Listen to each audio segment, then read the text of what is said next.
I want to shift gears for a second. I Okay. know that one of your, like, that your heart is to see the church in America. And when I say church, I mean the Western evangelical that is majority white church. Mhm.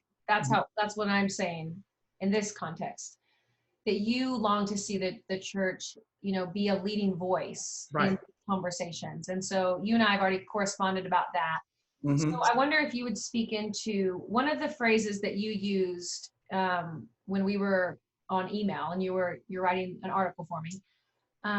You said there's a lack of useful conversations that are happening in churches. Can you talk about that? Yeah.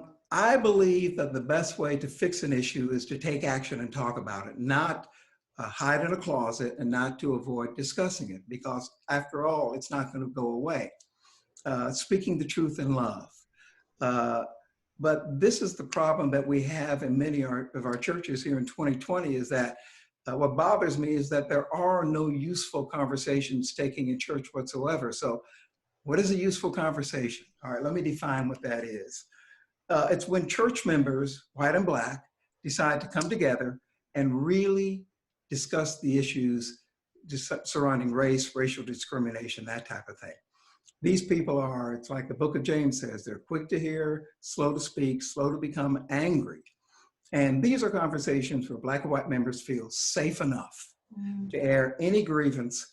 They're transparent enough and non-judgmental enough to work out solutions together. That is my dream, but at this point, it's only a dream because it's not a reality as far as what's really happening in a lot of our churches, if it ever happens. I mean, it happens from time to time, but not very often.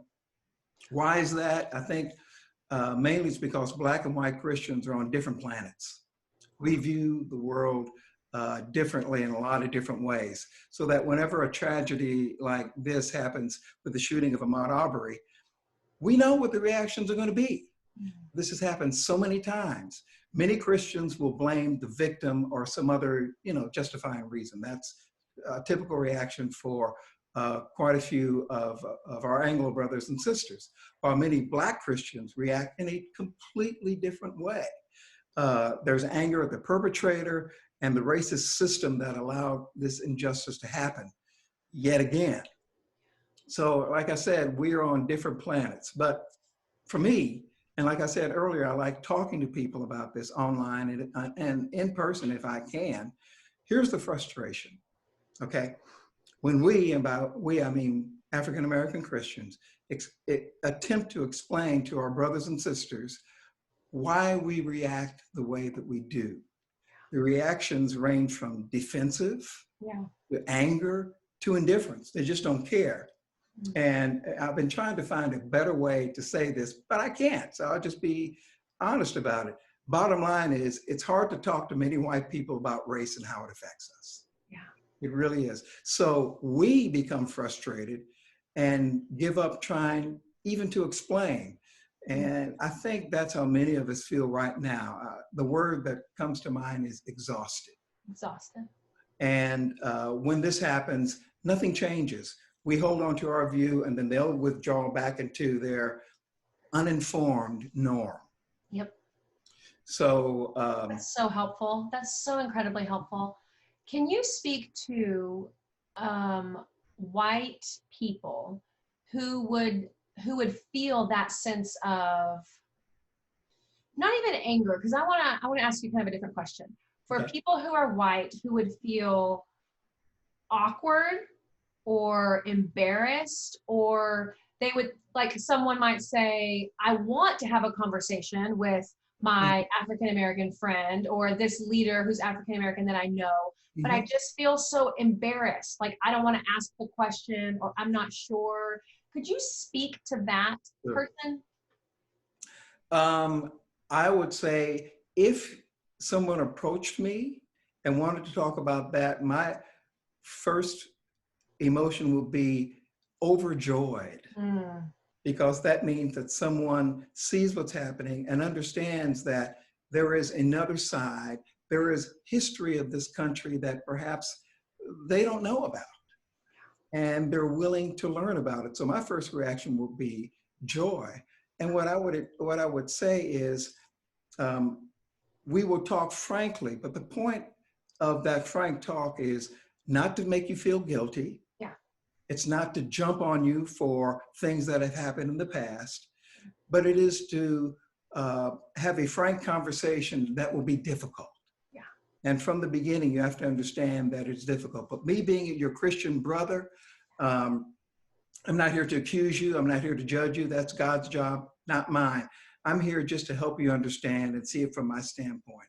And seeing it from my standpoint can be very painful. And we deeply want our white brothers and sisters to understand our unique experiences in this country, which are very different from theirs. And I think, and if I can continue on this topic, I think one big challenge is I think that white and black folk define racism differently. Okay, yeah, say more. Really, when white people see racism, it's usually as an individual event. You know, a bad actor does something to a black person, verbally or physically, clearly because of race. So they think, I don't do that. I'm not a racist. So none of my friends do that. And they're not racist. Racists are mean people like you see marching in Charlotte, yep, or from the 1950s turning water hoses on protesters. That's what racists are. Yeah. And so since I don't do that, I'm not a racist. And that's where the myth comes out that we live in a post-racial society. And the only people really driving this racial narrative, according to them, are activists, Democrats, and the media. They're keeping something alive that's already died. Yep. But think about it. Think about the thinking behind that is, if you don't talk about racism, then perhaps it'll go away. But what I say is race is always omnipresent and unfortunately won't be going away anytime soon. So that's how we see, and it's not all white Christians. I want to say that up front, because there are people that do get it, but I would say the vast majority do. Now, Black Americans see racism not as an individual event, but as a system that was embedded in this country long before the founding of this country, long before 1776. And that system from back then remains in place to this day. It's supported by legal and institutional and social power. Now, by system, what do I mean by a system that's in place? There are lots of systems out there: the legal system, education, housing, schools, political. Now, until these systems are reformed, systemic racism will always be with us. So in defining racism that way, if you don't know about the systemic barriers that people like me, people of color, face every day, then you're not going to understand why we react a certain way when a shooting like this occurs over and over again. Now, let me just make one more thing clear. I was born in 1955. That was the year of the Montgomery bus boycott. It was a very historic year. It was also the year some other key events happened. There has been progress since Jim Crow, 1950s and the early 1960s. I won't deny that. But what I will say is bias has not ended. It has just morphed into a different form. The name calling may not be there. The violence may not be there. But there are other things that are more subtle and less obvious than in the past. Absolutely. And I so appreciate you saying that about the way we view racism. I think that's so important, like that white people tend to view it as an individual, like problem that happens in isolation.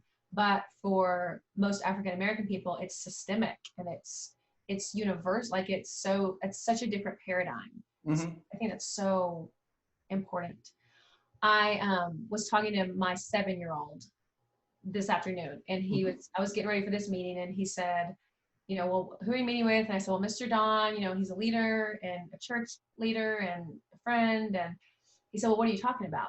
And I said, well, we're talking about racism. And I said, do you know what that means? And he said, oh, it's when you treat somebody ugly. And I said, well, it's when someone who has light skin looks at somebody who has a little bit of darker skin and they think that they're better than that person. So like that's kind of how I tried to like explain it in his 7-year-old mind. And I could tell that he was thinking. And he said, well, we don't do that. We don't have that anymore. And then he started telling me about Martin Luther King Jr., which he'd studied in school. And like we got the book and we read the book at night and all the things. And I could just see him. And he said to me, well, Dr. King ended all that. Hmm. And I said, no, baby, he didn't. I said, he worked hard and he did his part, but he did not end it. That hatred and that evil is still in our world. And so then he kind of was asking me, well, what are you doing with it? And I said, well, it's my job as a Christian to fight that. Right. And he was thinking, and I said, and Mason, that's going to be your job too. Like it's your job as a Christian to fight and end racism. You know what you're doing is very important because let me give you another paradigm here. Throughout my life, we as Black people have to interact with everyone, all races, but particularly white people. We have to. Where we work at, social, I would say social events and things like that. And I'm not saying that's a bad thing. I'm saying that's a really good thing. I'm old enough, I went to a segregated grade school back in the early 1960s before desegregation was enforced. I went there for 8 years. And then in my high school year, I went to a school that was about 85% white. Gotcha. I understood what culture shock was. Oh, man. And it lasted for about a year. But then looking back on it, I was so happy that I had that culture shock because it taught me how to deal with other people. Wow. And I know some people who don't have that type of interaction their entire lives, or they're not required to have that type of interaction. Most Anglos are not necessarily required to deal with Black people on a social basis. Sure. It is usually superficial, you know, at work, Sure. or even sometimes at church when you meet people and you say hello. But in terms of sitting down and really getting to know them, they have the option of whether they want to or not. We usually don't have that option. But like I said, I'm very, very thankful that early on, I learned how to deal with different people. I think what you're teaching your child, you're exposing him to that. Whereas a lot of people don't get that type of exposure. Yeah. And that's why it's important, I think, to put people of different races, people of different hues and colors in your life, because we have to see what the entire world is like and how the other side lives. If we don't, then I think we're poor because of it. That's so good, to be intentional, to surround ourselves with people who don't look exactly like us. That's so important, man. Oh, Don Payne, this has been so helpful. Thank you so much. It's been my pleasure, and I do have hope. Yeah. I do have hope, and let me just throw out this challenge. If you desire to understand what's going on from an African American perspective, especially Christians, I always make a challenge when I'm on Facebook saying, I can talk to you about this, but contact me and let's sit down and talk about it. Yeah. People generally don't want to do that. So I'm issuing a challenge saying, open your mind, open your heart, and sit down and talk. Jesus never shied away from difficult social situations. And if you want to know specifically what I'm talking about, just read John, the 4th chapter, where Jesus goes into Samaria, a place Jews didn't go into, and he talks to a woman at the well, and he's a rabbi, and he's talking to a woman who's not supposed to do it. and his disciples were horrified, but that was a norm that needed to be broken. I'm saying there are norms even nowadays that need to be broken. And we just need to sit down and have those useful conversations. And I think, as I said, I think this country will be better because of it. And I think it'll go a long way toward resolving the hate and the tension and the distrust that's just so rampant, not only outside of our churches, but also that tension that's inside of our churches too. Amen. That's such a good challenge. Thank you so much. My pleasure. Thank you for the invitation. Mm.